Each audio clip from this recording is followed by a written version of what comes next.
21 કિલોમીટરની ઉત્તરવાહિની નર્મદા પરિક્રમા બ્રહ્મચારી મહારાજ રામદાસજીએ દંડવત પરિક્રમા કરી છે।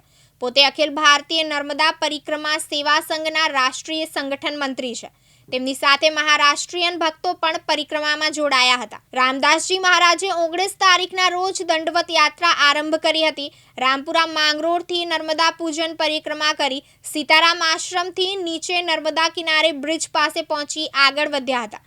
આમ તો સામાન્ય રીતે પરિક્રમા લોકો પગપાળા નાવડી માર્ગે કે મોટરમ માર્ગે કરતા હોય છે। કેટલાક સાધુ સંત મહાત્માઓ કે જેમણે બાધા માનતા રાખી હોય એવા લોકો પણ દંડવત પરિક્રમા કરે છે। 40 થી 42 ડિગ્રી ધોમધકતા તાપમાં દંડવત પરિક્રમા કરવી આમ તો એક કઠિન તપસ્યા જ છે, પણ રામદાસ મહારાજે આ કઠિન તપસ્યા કરી ભક્તોની સાથે દંડવત પરિક્રમા પૂરી કરી હતી।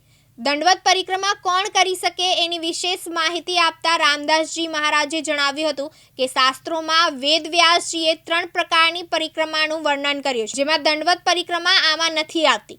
એનું વર્ણન હઠ યોગમાં આવે છે અને આ દંડવત પરિક્રમા હઠ યોગી જ કરી શકે છે। ઘણા લોકો પોતાની બાધા માનતા પૂરી કરવા માટે દંડવત પરિક્રમા કરતા હોય છે। સાચા મનથી કરેલી કોઈ પણ પરિક્રમાનું ફળ અવશ્ય મળે છે। नर्मदे हर बताइए आप। तो वैसे शास्त्रों में तो 3 प्रकार की परिक्रमा का वर्णन है, वेद व्यास जी महाराज ने लिखा है। अगर आप दंडवत प्रदक्षिणा की बात करें तो ये शास्त्रों में जो 3 प्रकार की प्रदक्षिणा है उसमें नहीं आता है, ये हठ योग में आता है।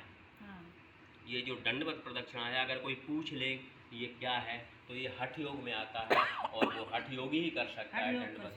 तो ये प्रदक्षिणा एक दंडवत हठ योग में आता है। जय हो माँ नर्मदा मैया की, आपका बहुत शक्ति दी मैया ने, बहुत बहुत उत्तरवाहिनी नर्मदा मैया की दंडवत परिक्रमा जो हठ योग में आता है, उस हठ योग से आपको प्रेरणा मिलके आप ये जो परिक्रमा कर रहे हैं उसके लिए हमें आपसे बहुत बहुत परिक्रमा देखते हुए आनंद आता है। मैं यहाँ आप पर सदैव भला करते रहे, आपको इसी प्रकार के सदैव प्रेरणा मिलते रहे, यही हमारी शुभकामनाएं हमेशा आपके साथ में है।